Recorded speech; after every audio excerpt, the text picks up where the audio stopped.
Vale, mientras se terminan de unir los asistentes, os he dejado una imagen de la línea de APESI y comentar algunas cosas que siempre me parece interesante comentar, ¿sí? La familia de los puntos de accesos de cloud está estructurada para cubrir generalmente cada caso de uso con la precisión más alta, ¿sí? Hay modelos de alto rendimiento, que son los modelos de Enterprise, soluciones específicas de seguridad, como son los APs de seguridad, hay APs de exterior de largo alcance, y también hay una línea de Hospitality optimizada para todo lo que sean habitaciones y espacios de interior, ¿sí? Esta segmentación lo que hace es permitir dimensionar correctamente cada proyecto y evitando sobrecostes y manteniendo todo lo que es una experiencia Wi-Fi consistente, ¿sí? Una de las grandes diferencias que tiene Engenious es la amplitud real del portfolio, ¿sí? Tenemos equipos desde Wi-Fi 6 hasta Wi-Fi 7, de interior, de exterior, de pared, alta densidad, de seguridad, o sea, todo lo que viene a cubrir una implementación, con todos estos APs los cubrimos. Y toda la infraestructura, algo muy importante, es que se va a gestionar siempre a través del cloud, que va a ser siempre un único punto, ¿sí? Esto lo que permite es generalmente crear arquitecturas homogéneas, escalables y fáciles de operar. Una de las características es la facilidad que tiene el cloud sobre estos entornos, ¿sí?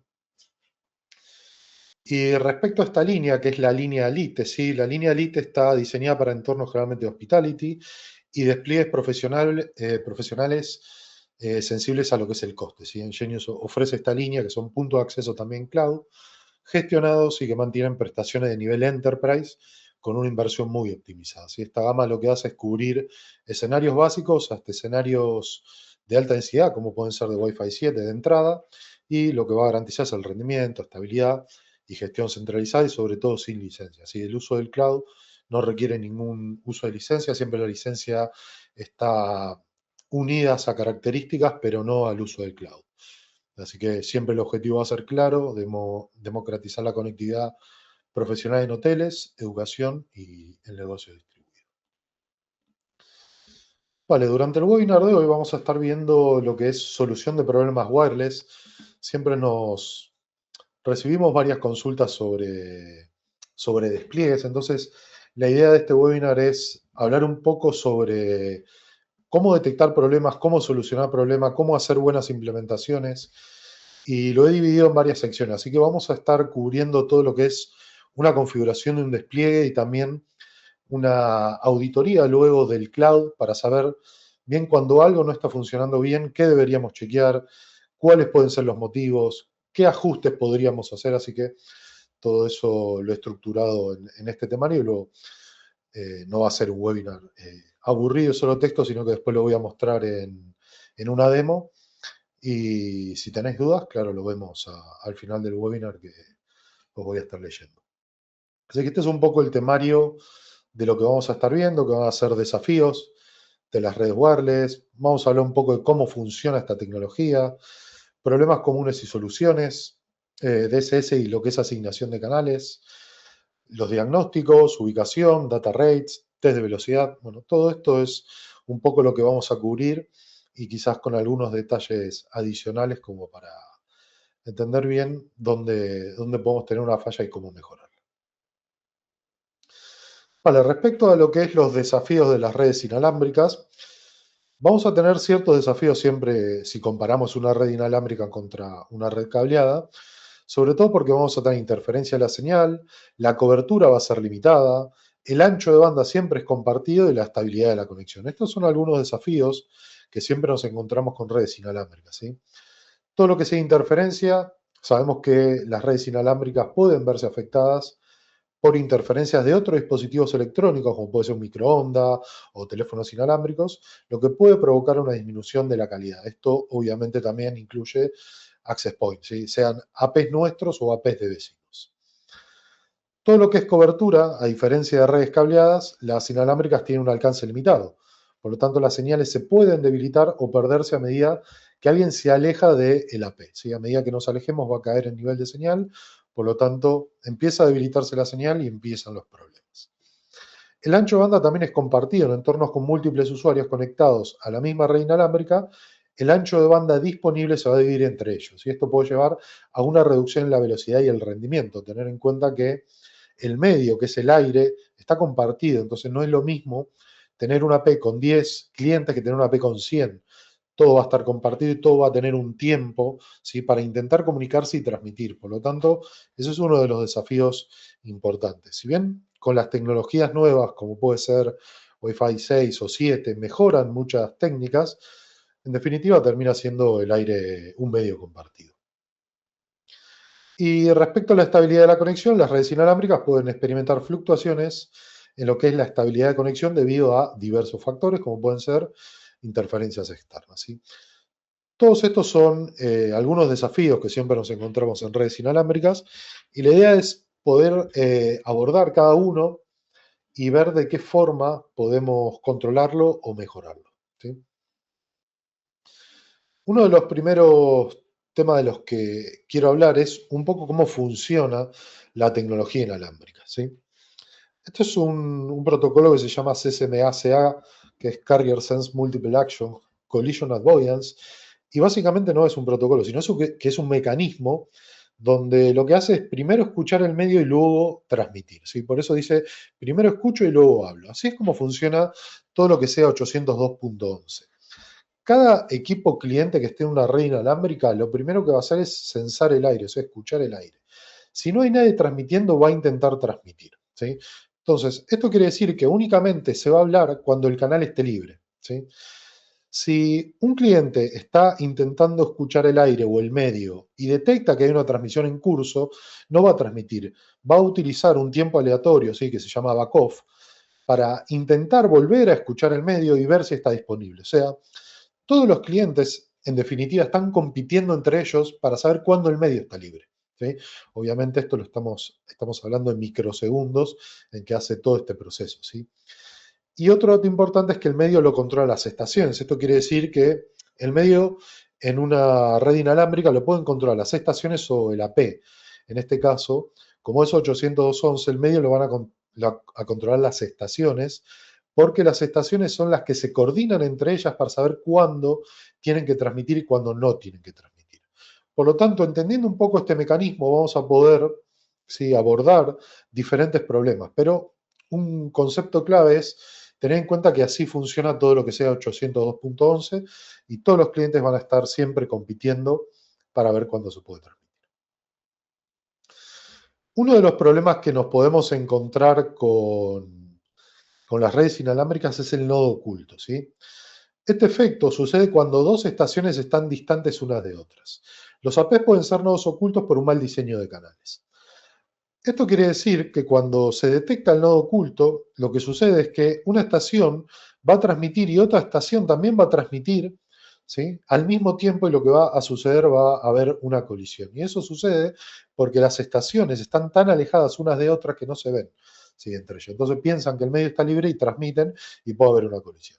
Si bien hay mecanismos que lo corrigen como RTS o CTS, esto es a nivel conceptual de que en caso de que ese mecanismo esté desactivado, el nodo oculto puede aparecer. Y también los APs pueden funcionar como nodos ocultos y esto sucede cuando configuramos varios APs en el mismo canal.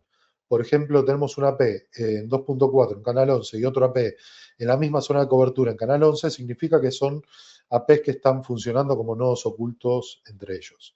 Por lo tanto, el diseño de canales siempre va a ser algo muy importante a corregir y a tener en cuenta. Así que todo esto va a estar relacionado un poco al diseño y a problemas que nos podríamos encontrar. Así que, primer concepto es los clientes para transmitir van a escuchar el aire y luego, si el medio está libre, van a transmitir. Si existen colisiones, que esto lo podemos ver en base a retransmisiones, es porque puede existir algún problema de nodo oculto o interferencia. Así que estos son algunos de los errores comunes que podemos encontrar en muchas redes, dependiendo mucho de la cantidad de dispositivos y el tipo de red. Otra categoría de problemas, baja velocidad inalámbrica. Este problema puede ser abordado de diferentes formas, ¿sí? Uno es, ¿la velocidad es baja hacia Internet o dentro de la red local?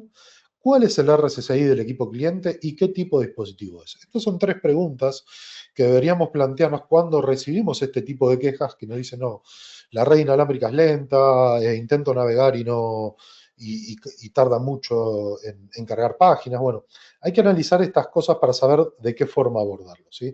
Así que estas son tres preguntas clave que podríamos hacernos y vamos a ver cómo intentar resolverlas, ¿sí? Velocidad baja. Verificar la conexión hacia la WAN desde el Cloud Engineers podemos realizarlo también desde aplicaciones externas. Este es uno de los primeros pasos cuando tenemos una velocidad lenta. Si la velocidad lenta es hacia Internet, puede ser que tengamos algún problema del lado del router o del lado del operador. Entonces, una forma muy simple que tenemos de comprobar y descartar ese tipo de problemas es realizando un test de velocidad dentro del AP. El cloud tiene una herramienta de diagnóstico con varias tools, ¿sí?, asociadas más que nada a troubleshooting, y una de ellas es el test de velocidad, ¿sí? Lo que hace el AP va a ser un test de velocidad hacia Internet. Si vemos que el test de velocidad da como resultado baja velocidad hacia Internet, probablemente tengamos un problema del lado de la WAN, ¿sí?, como puede ser también, bueno, un cuello de botella. Pero en principio sabemos que la lentitud no se debe a la red inalámbrica, sino que puede deberse a la red cableada. Entonces, esto es uno de los primeros pasos que deberíamos hacer cuando notamos que es lenta la velocidad. ¿Sí? Hacer un test directamente desde la AP y desde el cloud.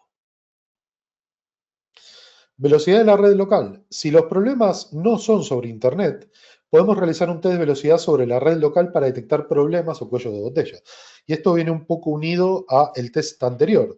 Si hacemos un test de velocidad desde la AP y nos da que la velocidad es buena sin Internet, bueno, probablemente puede ser que tengamos algún tipo de cuello de botella. Entonces, hay varias herramientas que se pueden utilizar. ePerf es la más conocida. ePerf es una herramienta para hacer test de velocidad y siempre es útil realizarla entre diferentes equipos de la red, ¿sí? Por eso es recomendable realizarla sobre dos equipos de la red y no sobre los APs. Y algo útil es que los APs cuentan con ePerf integrados. Si yo tengo la aplicación de ePerf instalada en un PC y quiero hacer un test de velocidad sobre la AP, voy a poder hacerlo, ¿sí? Pero voy a estar midiendo solamente un extremo. La idea del ePerf es analizar toda la red.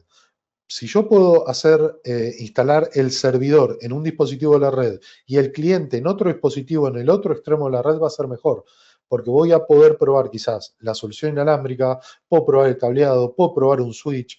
Entonces ahí quizás puedo ir detectando donde hay cuellos de botella. Quizás podría instalarlo debajo de un switch y si no tengo problema de velocidad, ir hacia el otro switch, instalarlo del lado del otro switch.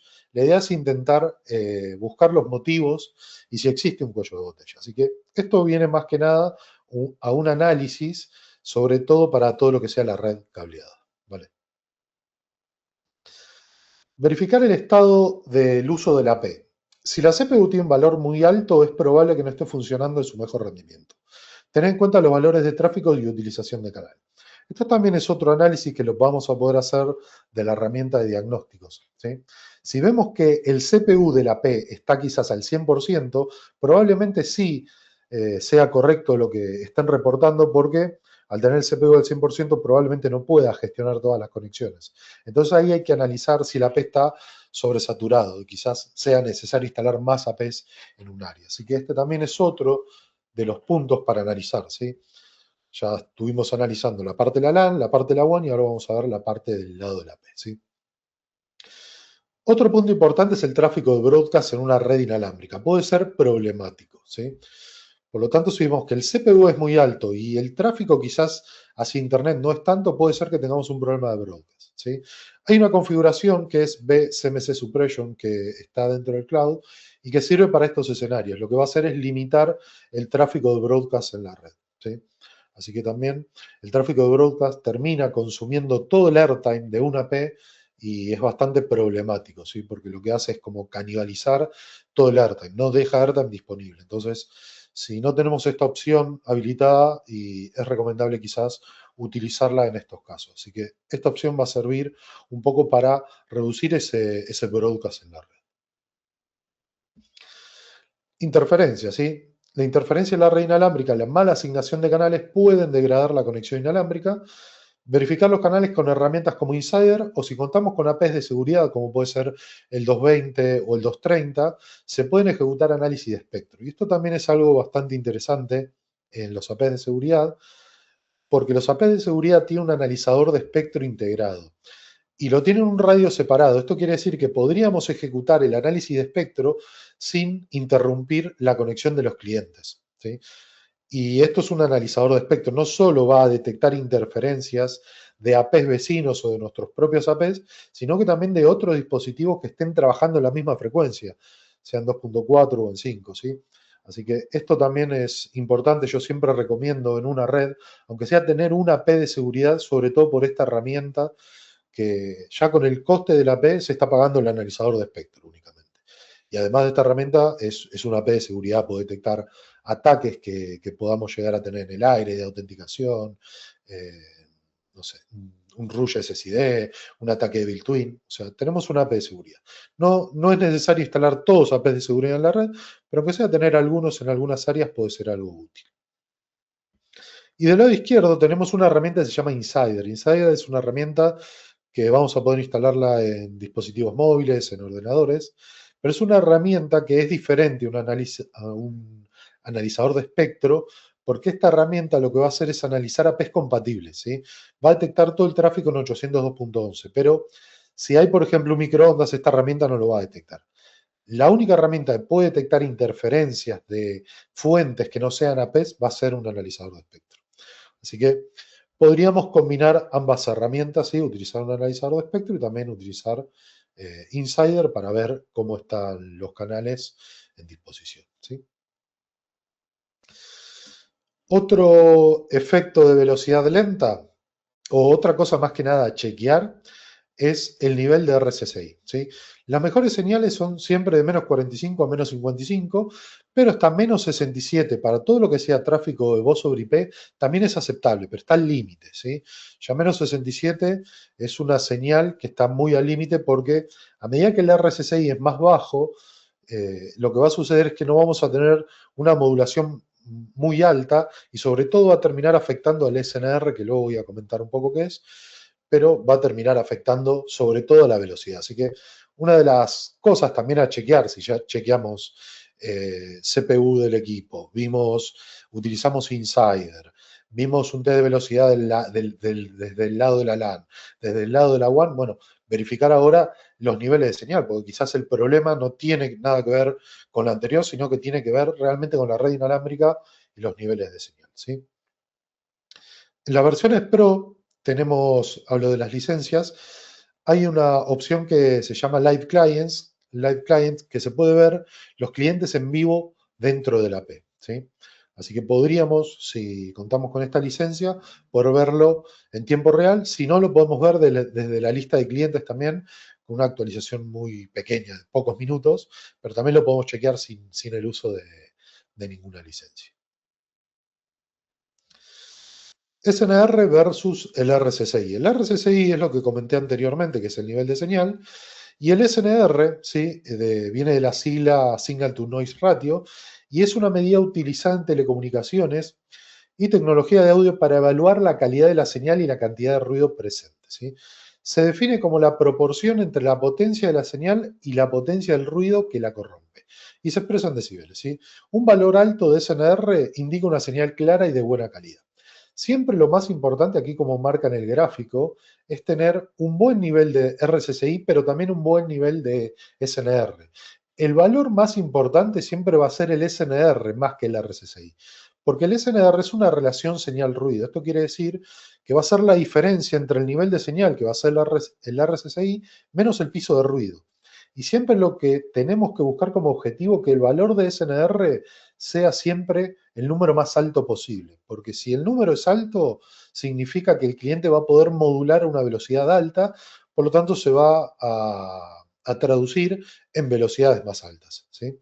Si vemos que el SNR es bajo, probablemente tenga relación con el RSSI, pero si no tiene relación con el RSSI, probablemente sea porque haya mucho ruido en el área, ¿sí? Así que estos dos valores siempre hay que prestarle mucha atención y sobre todo más al SNR porque es el que va de la mano con las modulaciones, ¿sí? Y esto también lo vamos a poder chequear dentro del cloud, los clientes, qué niveles tienen para saber si hay algún problema respecto a lo que es velocidad. Para aquí hay un pequeño cálculo de lo que es el SNR. Básicamente es el nivel de RSSI o el nivel de señal menos el piso de ruido. Eso nos va a dar un número positivo, ¿sí? En DBs, que va a ser el SNR, que es el valor que nos importa, ¿sí? Aquí hay un pequeño ejemplo. Si tenemos, por ejemplo, un cliente menos 55 y el piso de ruido es menos 65, el SNR es 10, por lo tanto es muy bajo. Fijaros que hay una diferencia de 10 dBs entre el nivel de señal y el piso de ruido, ¿sí? Si este es un caso, si os encontráis con un caso así, el SNR siempre va a ser bajo, por más de que el nivel de señal sea bueno. Entonces, un escenario así puede un cliente reportar, decir, vale, tengo un buen nivel de RSSI, pero la velocidad es baja. Y uno ahí se empieza a preguntar cómo puede ser que tengamos un buen nivel de señal y la velocidad sea baja. Bueno, porque el SNR es bajo. El SNR siempre tiene que estar lo más alto posible. Este es un caso donde tenemos un buen nivel de señal, pero mucho ruido. Lo más normal es que el nivel de piso de ruido siempre se mantenga por encima de los menos 90, ¿sí? Menos 65 con un piso de ruido es muy raro, pero bueno, tenerlo en cuenta si el valor de SNR es bajo y el nivel de señal es bueno, ¿sí? Si no, lo más normal es que la velocidad sea o esté afectada exclusivamente por el RSSI. Tener el SNR bajo significa tener mal nivel de calidad de la señal, que es lo que venía comentando. Y el SNR bajo significa que un equipo cliente no está modulando la velocidad más alta. Motivos: distancia a la P o interferencia. Si hablamos de interferencia, siempre vamos a estar mirando el valor de SNR. Distancia hacia la P, esto lo podemos ver con el RSSI. A medida que el nivel de señal del cliente es bajo, significa que está muy lejos del transmisor. Por lo tanto, eso puede ser uno de los motivos por el cual el SNR termina siendo bajo y la velocidad termina siendo baja. Algunas soluciones: aumentar la potencia de la P, pero cuidado de no sobreextender la celda. Después vamos a hablar un poco más de potencias. Cambiar un modelo con más antenas. Siempre la mejor forma de mejorar la calidad de señal siempre va a ser con la ganancia de las antenas. Por lo tanto, si contamos con APs con varias antenas o que tengan mejor ganancia de antenas, la calidad de la señal inalámbrica va a mejorar. Añadir más APs a la red. Esto es en el caso de que tengamos un problema de cobertura, y disminuir el ancho de canal PCD, ¿sí? Que esto después vamos a comentar un poco también, pero disminuyendo el ancho de canal, lo que hace es mejorar el nivel de recepción del cliente, ¿sí? Porque es como que lo comprime el canal, ¿sí? Si pasamos de un canal de 40, 80 a un canal de 20, lo que hace es como comprimir el canal, entonces la energía que está fluctuando por dentro de ese canal va a ser mayor, por lo tanto se va a reflejar en un mejor nivel de señal del lado del cliente, ¿sí? Así que estos son algunos tips que se pueden utilizar. Cuando tengamos mal nivel de señal, verificar si el cliente está muy lejos, la potencia de la P, si va a ser necesario cambiar de AP que tenga más antenas o incluso bajar el ancho de canal. Haciendo estos pequeños ajustes, probablemente mejoremos el RSSI. ¿Sí?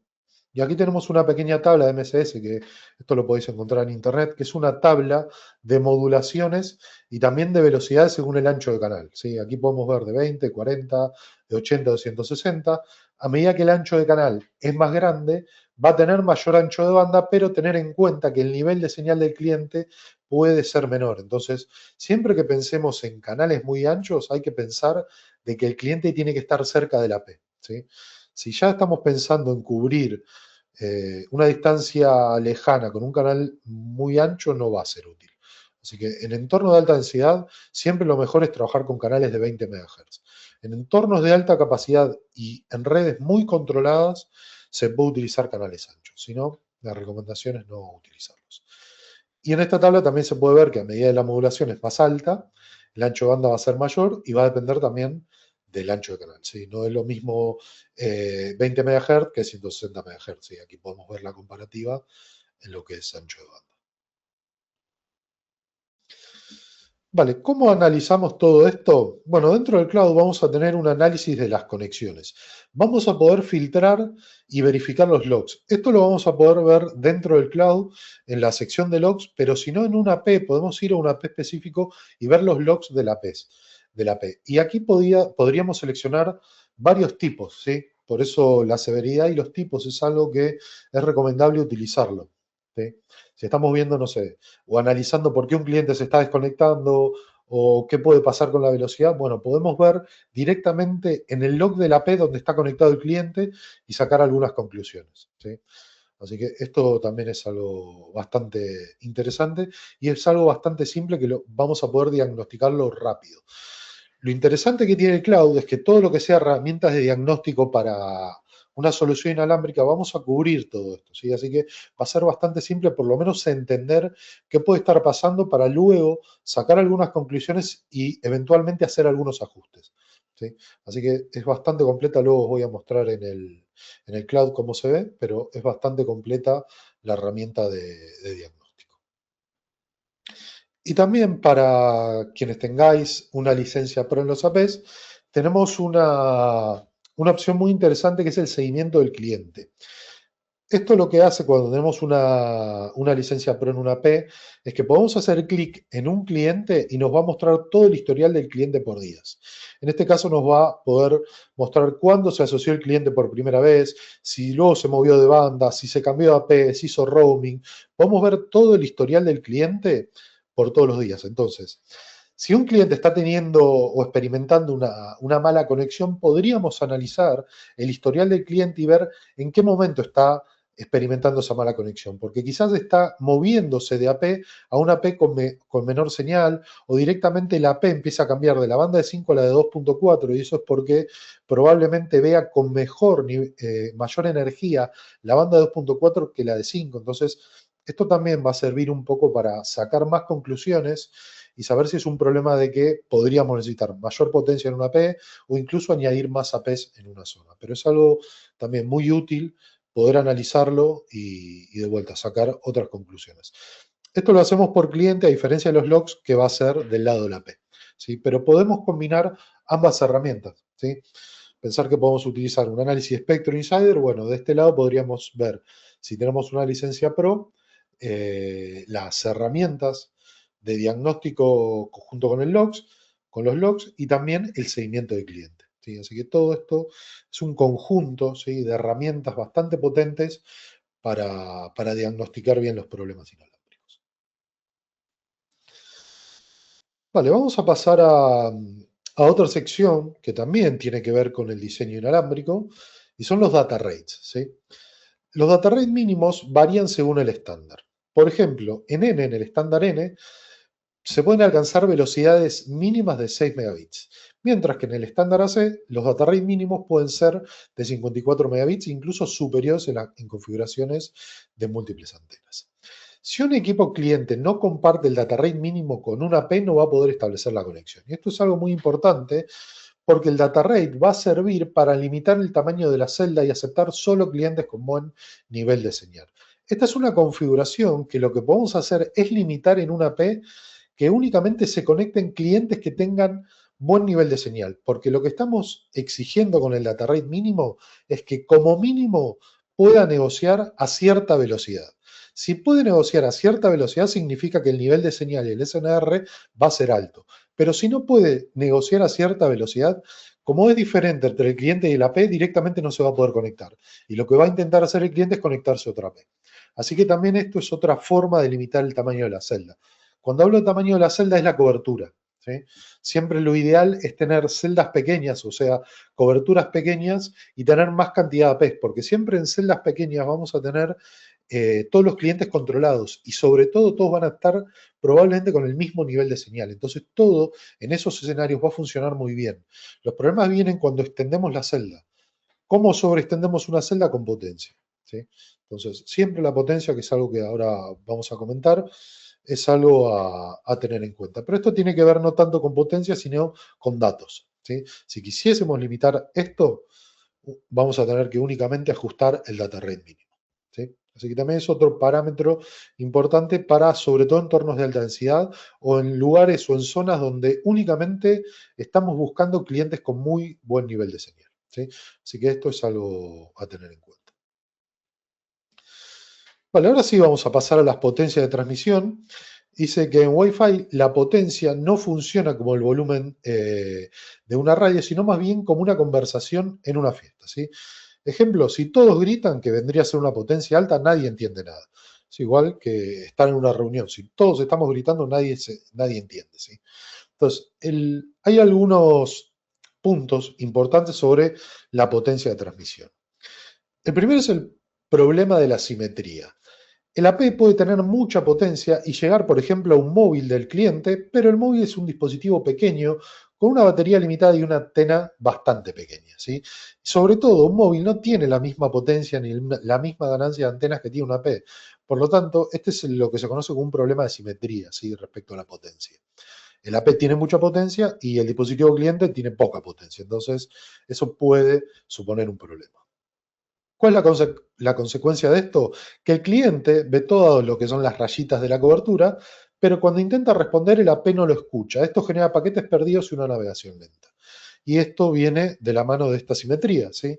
Si tenemos una potencia muy alta en el AP y el cliente tiene poca potencia, lo que va a suceder es que el cliente lo escucha el AP, pero el AP no escucha al cliente, porque cada vez que transmite no lo llega a escuchar. ¿Sí? ¿Qué efecto va a tener? Una retransmisión. Y cada vez que tengamos más retransmisiones en una red inalámbrica, significa que el data rate va a bajar, por lo tanto la velocidad también va a bajar.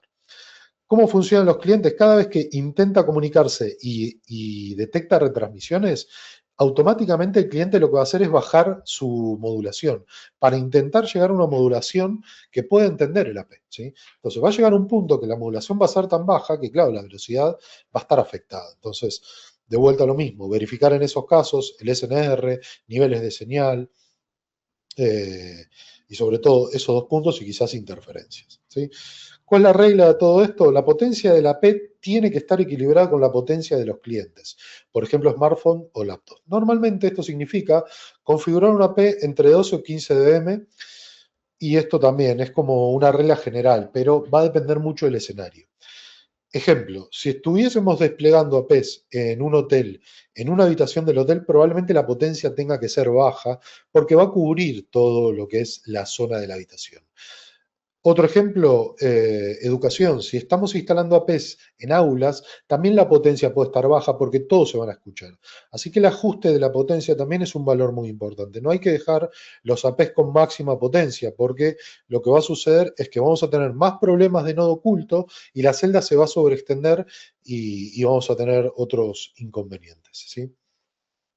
Aquí tengo una pequeña tabla de los errores que podemos encontrar cada vez que aumentamos mucho la potencia en una P. ¿sí? El primero es el nodo oculto, celda demasiado grande para la radio de los clientes. Sticky client es otro efecto, ¿sí? Que se llama clientes pegajosos, que es el solapamiento excesivo entre celdas por alta potencia. El sticky client lo que hace es que el cliente se queda asociado a una AP quizás con mala señal y no puede hacer el movimiento. Así que esto es por sobreextender la celda, ¿sí? Así que también es otro error que podríamos encontrarnos cada vez que aumentamos a potencias máximas. Y después la simetría, ¿sí? Que la AP emite mucho más fuerte de lo que el cliente puede responder, por lo tanto aquí es bajar la potencia. En definitiva, ¿cómo resumimos todo este concepto de potencias? En que la potencia tiene que estar controlada. La potencia de los APs nunca tiene que estar al máximo. Todo tiene que estar medido. Por eso hay que ver por dónde se mueven, por qué zonas se mueven los clientes para ir ajustando potencias. ¿Cuál es la mejor configuración? Que las potencias estén a medio o bajas. Y si tenemos un problema de cobertura, lo mejor es instalar otro AP, porque siempre que tengamos las celdas controladas, todo va a funcionar perfecto.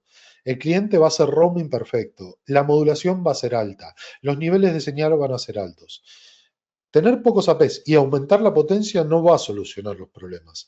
Podemos tener quizás una cobertura, pero la calidad de la señal y sobre todo la velocidad no va a ser lo que realmente se espera. Así que estos son también algunos ajustes que sería útil tener en cuenta, ¿sí? Vale, y respecto al diseño de los canales, ahora vamos a pasar a otra fase, ¿sí? Ya vimos potencias, vimos diagnóstico, ahora vamos a ver el diseño de los canales, que también es algo que se puede fallar en el momento que se despliega, ¿sí?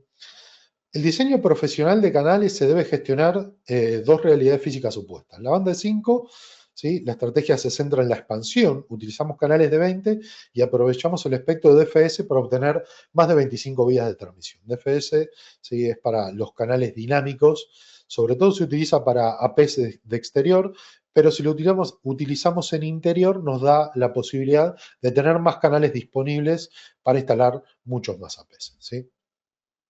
Por el contrario, la banda 2.4 podemos y únicamente tenemos tres canales sin solapamiento, que es el 1, el 6 y el 11. Esto quiere decir que únicamente sin solapamiento en 2.4 vamos a poder instalar tres APs en la misma zona de cobertura, ¿vale? Eso es lo que vamos a poder hacer. Si bien hay un esquema que se pueden instalar, más APs, que se pueden instalar 4, hay un pequeño solapamiento que gracias a OFDM y a las técnicas inalámbricas se puede solventar, pero bueno, hay un leve solapamiento. Por lo tanto, podríamos decir que los tres canales que no se solapan en 2.4 son 1, 6 y 11. En Europa, como tenemos el canal 13 disponible, podríamos utilizar 4 canales. Pero si estuviésemos, por ejemplo, en Estados Unidos, solamente podemos utilizar 3. Por lo tanto, ya en 2.4 nos limita mucho la cantidad de APs en la misma zona de cobertura, ¿sí? Y aquí hay un pequeño ejemplo de lo que es el solapamiento.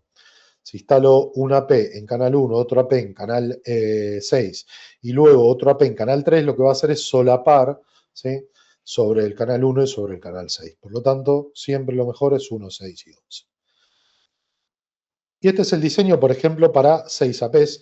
En el caso de Europa podríamos instalar 1, 5, 9 y 13, ¿sí?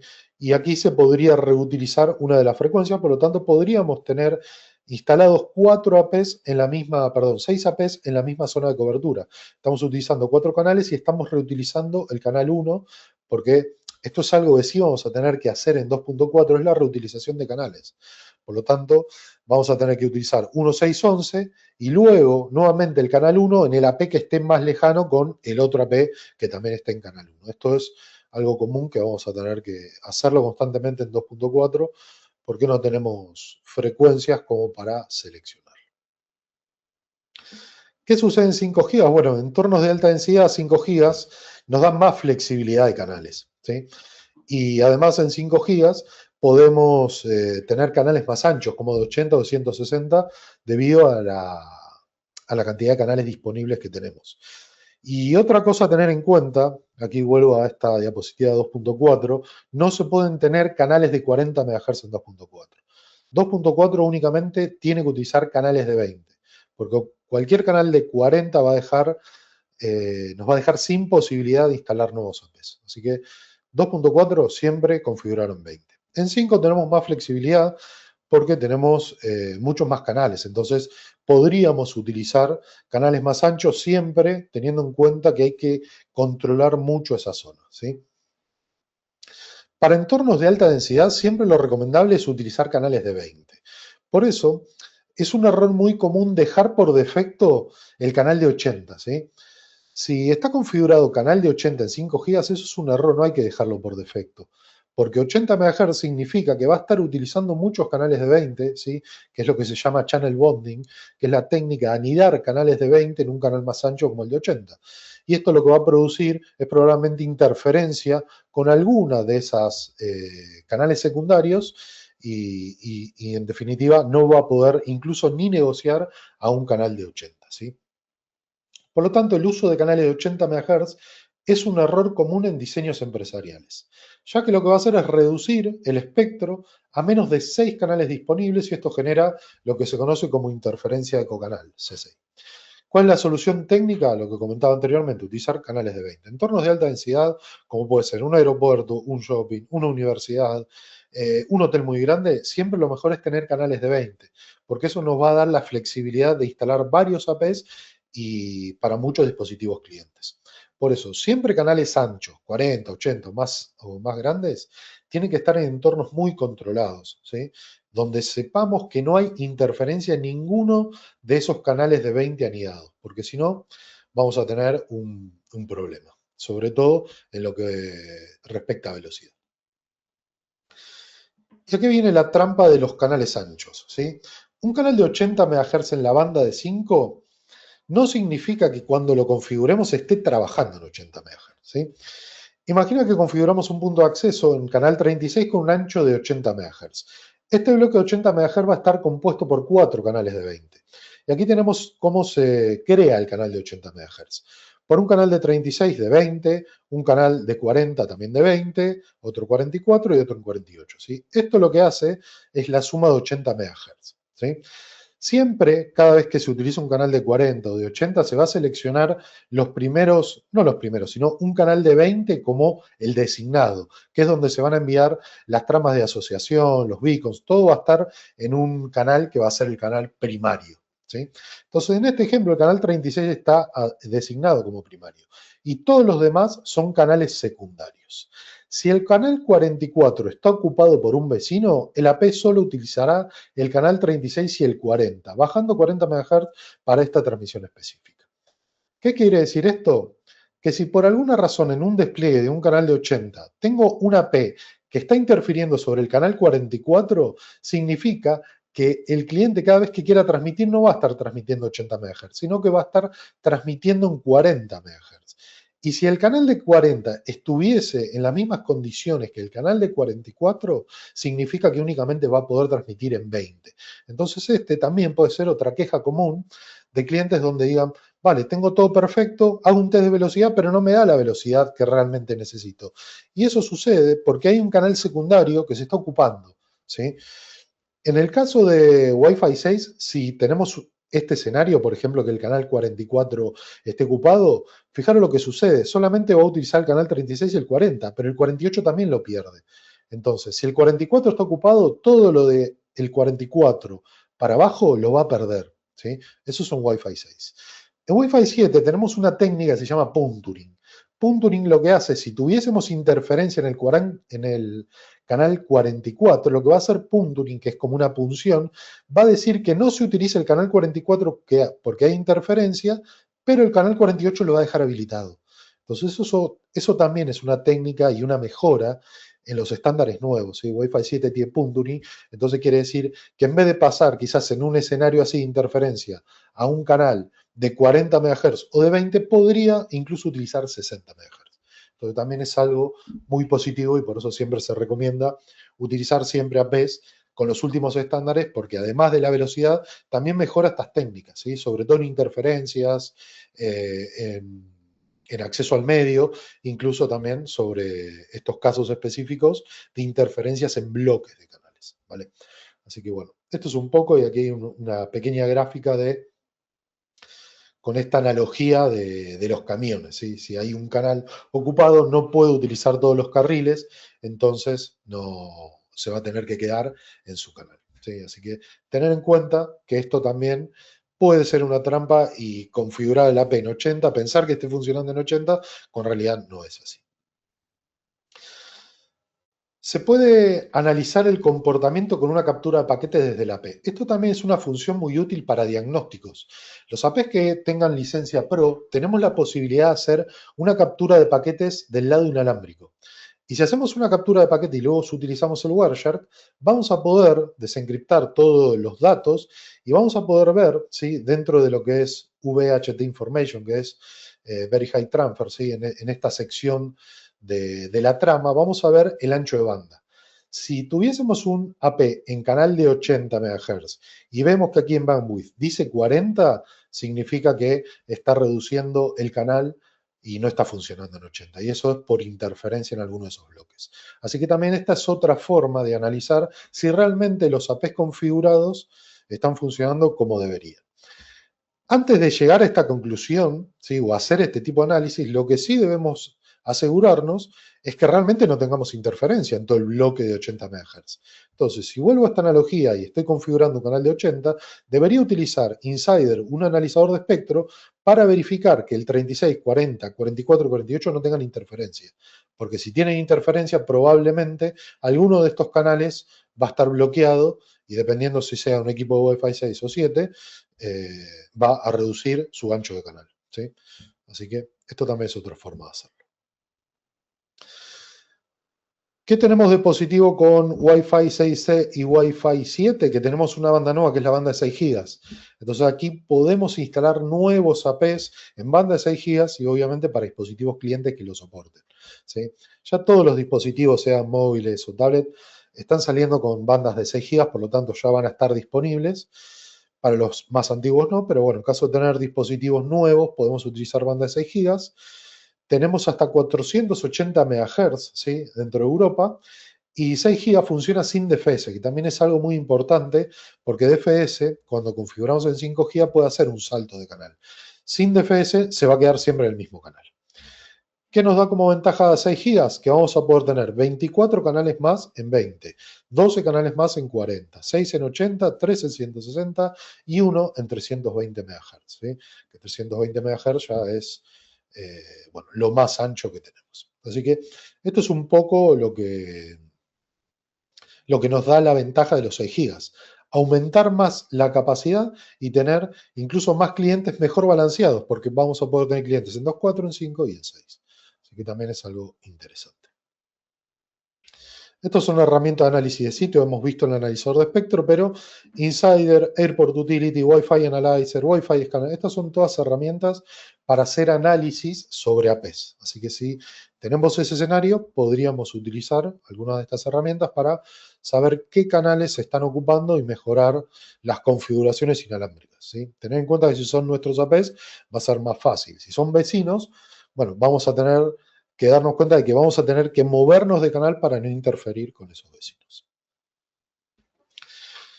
Vale, y con esto terminamos toda la parte teórica. Ahora lo que voy a mostraros es directamente desde el cloud, ¿vale? Así que para eso voy a ingresar a mi cuenta de cloud, ¿sí?, donde tengo varios APs. Vamos a actualizar para ver si no me deslogueó.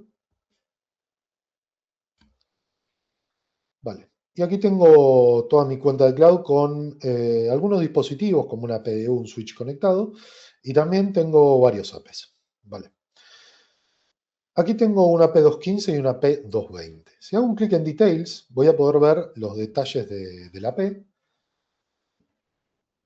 Voy a poder ver versión de firmware, incluso la ganancia de la antena, la potencia de transmisión, pero una de las cosas más importantes, según lo que estuvimos viendo, es las herramientas de diagnóstico. Dentro de las herramientas de diagnóstico yo puedo ver cómo se está comportando este AP, en base a procesamiento, a memoria, al throughput que está teniendo, incluso a la utilización del canal, ¿sí?, en este caso en 5 y en 2.4.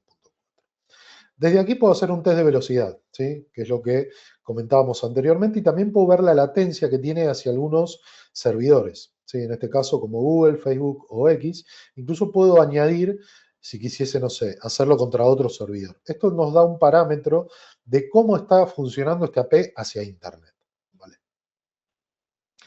puedo ejecutar el traceroute y con licencias Pro puedo ejecutar un análisis, una captura de paquetes sobre wireless y sobre cableado en este modelo que es el 220S. ¿Vale? Así que estas son varias herramientas de diagnóstico que tenemos que nos van a servir a consolidar un poco los problemas y saber qué podría estar pasando. Si voy a la segunda sección, me muestra toda la utilización de los canales en 2.4 y en 5. Yo aquí podría ejecutar también y ver la utilización del canal, cómo está en las bandas de 2.4 y 5. Esto lo tienen generalmente todos los APs, pero los APs de seguridad tienen esta función, que es un analizador de espectro. Y esto sí es algo importante porque yo puedo hacer, por ejemplo, en 5, activo el analizador y lo que va a hacer el AP va a analizar el espectro y el ruido en las bandas de 5, ¿sí? Y no me va a cortar la conexión a Internet o la conexión que tenga asociada con clientes, ¿sí? Entonces ahora esto va a estar funcionando en una banda separada y lo que me va a mostrar va a ser la interferencia que va detectando en 5, ¿sí? Aquí se puede llegar a ver. Con esta herramienta ejecutándose, si quisiésemos configurar canales más anchos, bueno, vamos a poder ver el ruido que está detectando. Y aquí me muestran los canales 36, 40, 44 y 48. Por lo tanto, estos canales puedo ver el ruido que está teniendo.